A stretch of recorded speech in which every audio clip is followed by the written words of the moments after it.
Hala, parang solo natin siya. Parang ang creepy. Guys, parang ako lang nandito. Nagulat naman ako dito. Uy, ang dilim, B. Ano na? Ay, nafe-feel kong mas maganda yung view talaga dito.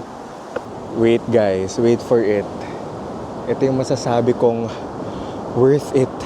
Solid. Ang ganda ng view.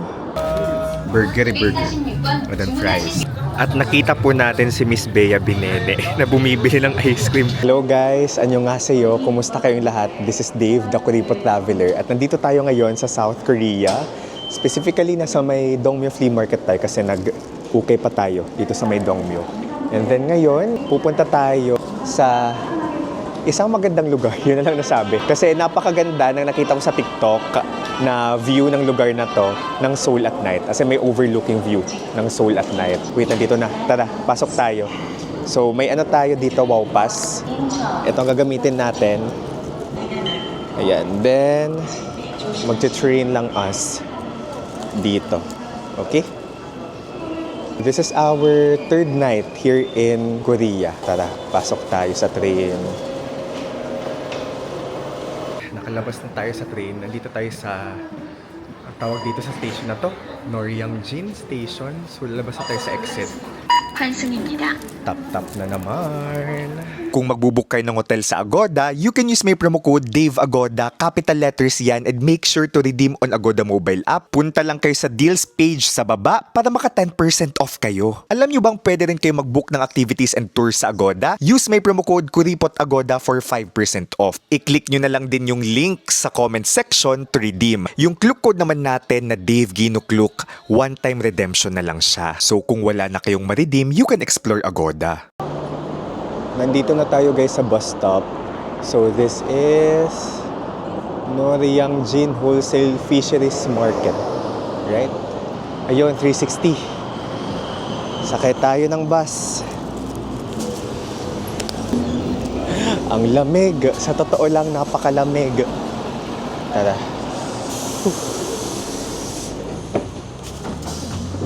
환승입니다. Ito na lang. Ay.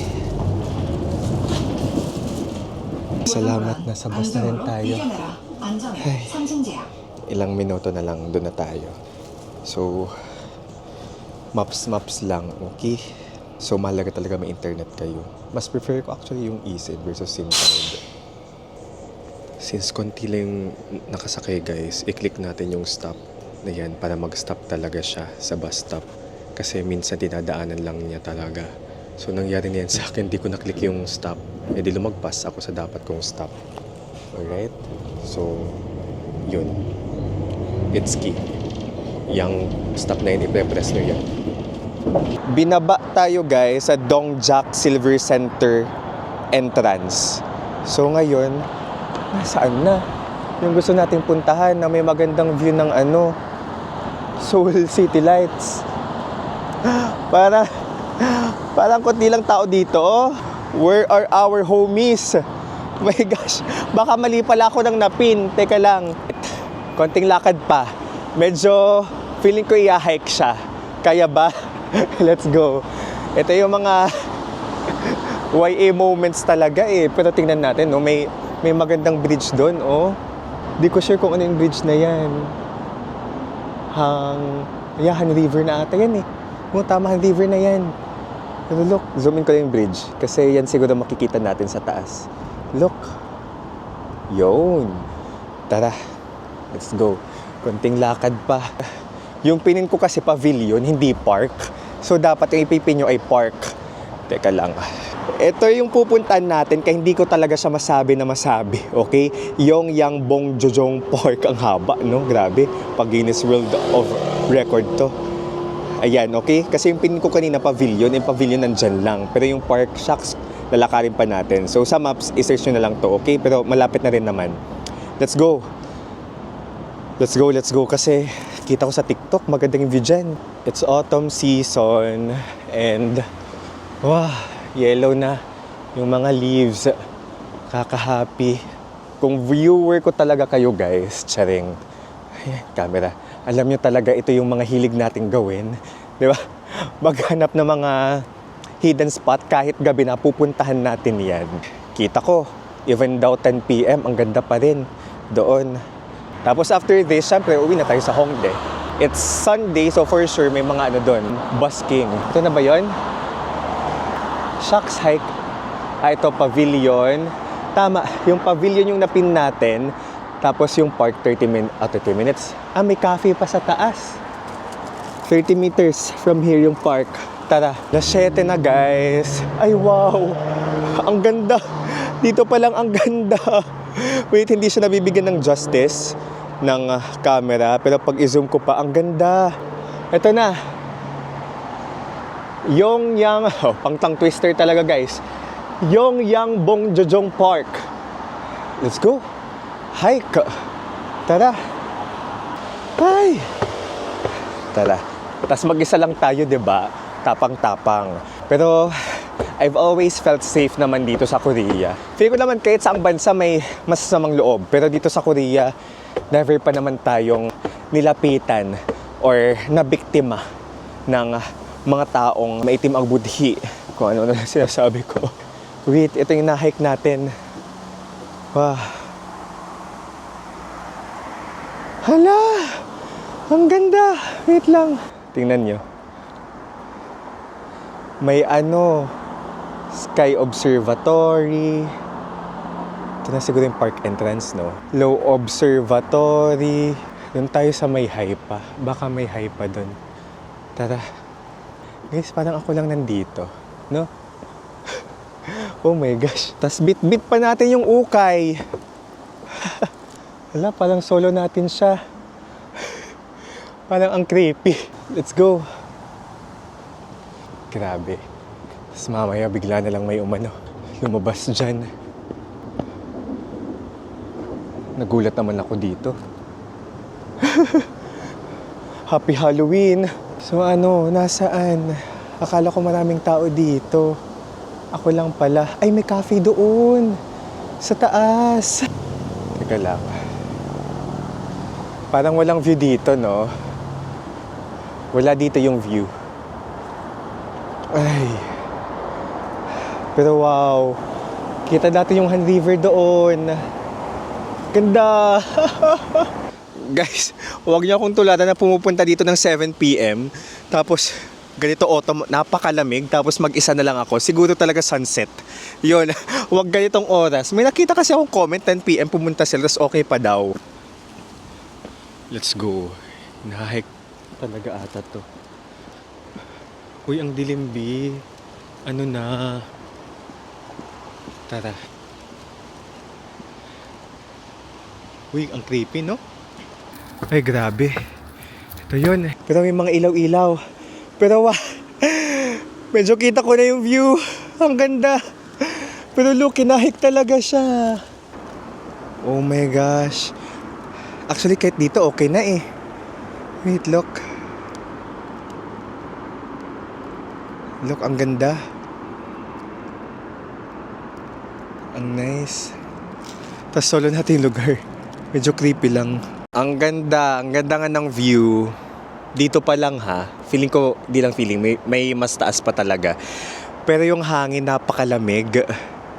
Di na lang din siguro tayo magtatagal dito. Minsan nahirapan ako magsalita kapag sobrang lamig kasi feeling ko nagnan-numb yung bibig ko.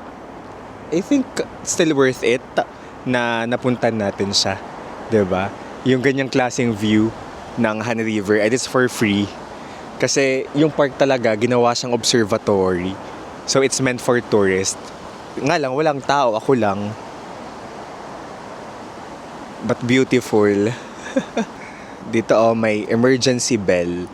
Ayan. May ganyan talaga sila. Tara guys, try pa nating akyatin. Nandito na lang din naman tayo. Achieve na natin. 'Di ba? Tara. Kaya nyo ba itong ginagawa ko? Bet nyo rin ba itong gawin, yung ginagawa ko ngayon? Pero I think mas maganda talaga ito kapag sunset kayo pupunta para may best of both worlds kayo. May view kayo ng araw, may liwanag pa, tapos sa gabi. Pero ang ganda niya. In fact, kung view lang naman at view sa gabi, ang ganda. Tara. Ang creepy ha. Kakaramdam na ako ng creepiness. Hello. Ay, nafe-feel kong mas maganda yung view talaga dito. Na ata talagang taas. Wait.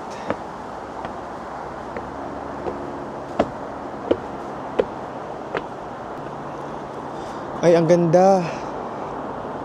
Look. Wait guys, wait for it. Ito yung masasabi kong worth it. Solid. Ang ganda ng view. May isang kuya dito, so dalawa lang kami dito. Feeling ko nagmumuni-muni lang siya. Ang ganda.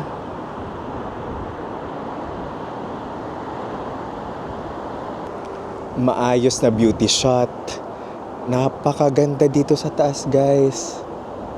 Worth it akyatin. Napakalamig lang, ang ganda.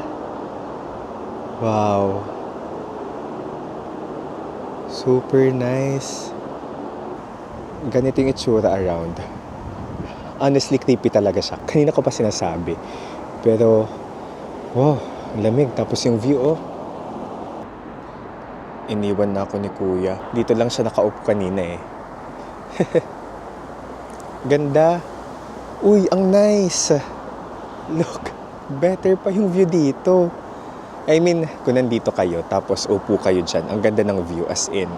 Tapos, I think pwede pa tong i-hike. Grabe. Ito ano to? The Summit Observatory. So, meron pa talaga. As in, akyatin pa ba natin? Wag na. Tapos, ito ano to dito?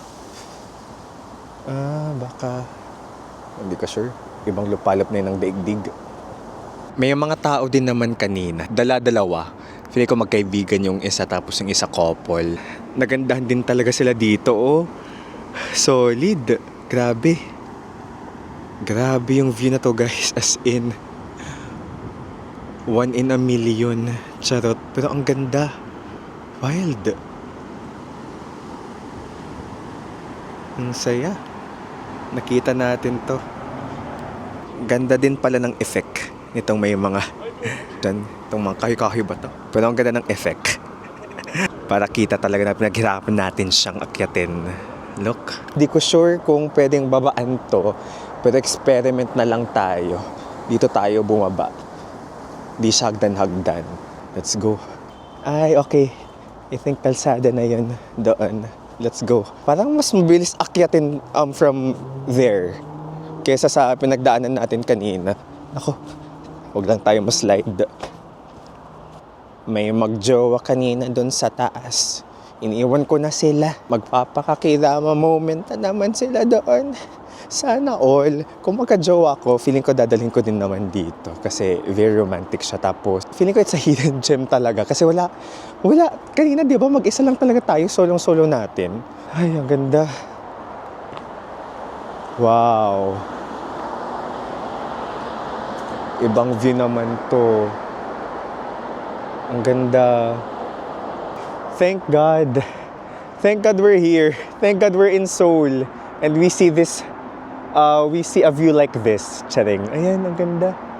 From there, wala. Sana tama tong binabaybay ko. Kasi kung mali, edi mali. Part talaga ng pagta-travel. Yung mga maling experiences. Mga mishaps, kumbaga. Residential area kaya to. Mukha naman, no? Residential area. Mukhang mga condo. Ay, ayun na. May kalsada na, guys. Thank God. Yes. Ay, ang ganda din dito. Doon tayo sasakay sa kabila. Pero wow, ang ganda. Wow. Guys, beautiful. Saya magmuni-muni dito.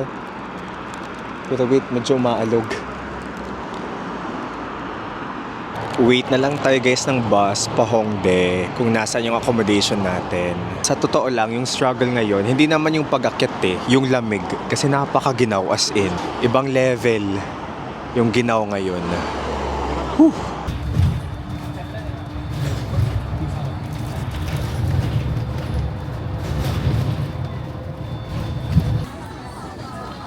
We're back in Hongdae, guys. Naghanap ako ngayon ng kainan. Actually, umuwi na ako sa hotel natin para ilagay yung gamit ko. Guys, nawawala yung yung microphone ko. So I think bibili na lang ako bukas. Parang, saan ko ba? Feeling ko nalaglag. So sana okay pa yung audio. Yung inaalala ko ngayon yung audio. Pero bukas maghanap ako ng DJI store. Pakinggan ko nga yung recording. Ganda na ng leaves, oh. Sir pretty. Dito na tayo napadpad, guys. It's called Burger. Okay? Tapos, magkano kayo na-charge sa atin? Gamit ko kasi, guys, ay C-Bank. So, na-charge tayo ng... Nalabas kaya? 438.70 pesos. Alright? Tapos, C-Bank or Maribank, nagka-cashback naman siya. So, may burger na yon, fries, tapos drinks. Ito na yung food natin, guys. Yung bestseller. Burger. Burger. And then fries. Sarap. Clay and go pala dito, guys. Okay? I mean, clean as you go. Clay go. Ang tasty ng burger, guys. As in, ang sarap. Kakaiba siya. One of the best burgers na natikman ko talaga. Uuwi na rin ako in a while. Pero gusto ko munang lakarin to kasi nabusog ako tapos gusto ko pa rin mag-dessert. Guys, first time kong isara itong jacket ko kasi napakalamig. As in, nakasara din yung jacket ng iba. Ang temperatura po ngayon ay 3 degrees Celsius. Feels like 2 degrees Celsius. Kaya pala, itong lamig ngayon, kasi lamig ito yung lamig ng New York na na-experience ko. Tapos winter na yun, ha? Kasi nagso-snow levels. Malamig na, guys, dito sa Korea. Whew.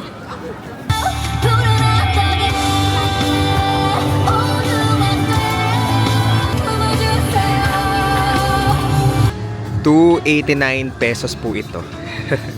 Okay? At nakita po natin si Miss Bea Binene na bumibili ng ice cream. Nasa harap natin siya kanina na pumipila. Sabi ko kanina ang lamig, pero ito nag-ice cream tayo. Ganap ako ng dessert eh. Ayun, uwi na tayo, guys. Nandito lang sa Hongdae yung accommodation namin. First time mong mapanood yung vlog ko. First time yung makapanood ng vlog ko. Favorite area ko yung Hongdae talaga. Wala. I just love the vibe. Ngayon, Sunday, wala gaanong ganap. Walang ganap at all sa streets compared kahapon. Hidden gem talaga yung pinuntahan natin today. Walang katao-tao, diba, nung umakyat tayo. But the view, so surreal. May nabasa akong comment kanina kasi pinost ko na na-imagine niya yung sinasabi kong surreal nung nakita ko yung view na yun. But surreal siya pero napakalamig na nawalan ako ng time mag-moment kasi napakalamig talaga. Pwede pala yun, diba? Na-overpower ng lamig yung surrealness sa feeling. Feeling talaga sa feeling. Pero maganda. Ganda ng view. One of the best views of Seoul na nakita ko. So, salamat. Salamat din kay Miss Bea Binene. Di ko po ini-expect na makita kita dito sa Seoul. Maraming salamat po. Yun. This is Dave, guys. The Kuripo Traveler. Let's live our best lives. Bye-bye!